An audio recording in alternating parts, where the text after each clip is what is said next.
Thinking about building an Android app in 2025? Let's break down the cost in just 60 seconds. In 2025, Android app development can cost anywhere from $5,000 to $100,000, depending on complexity, features, and the development team's location. Basic apps like calculators or news apps range from $5,000 to $15,000.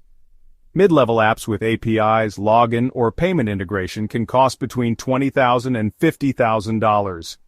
High-end apps with real-time features, artificial intelligence, or Internet of Things integration start at $60,000 and can go beyond $100,000.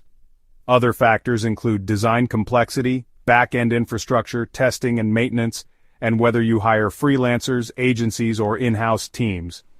Pro tip, always budget an extra 20% for updates and post-launch fixes. Want a cost estimate tailored to your idea? Drop it in the comments. Don't forget to like, share, and subscribe for more tech breakdowns.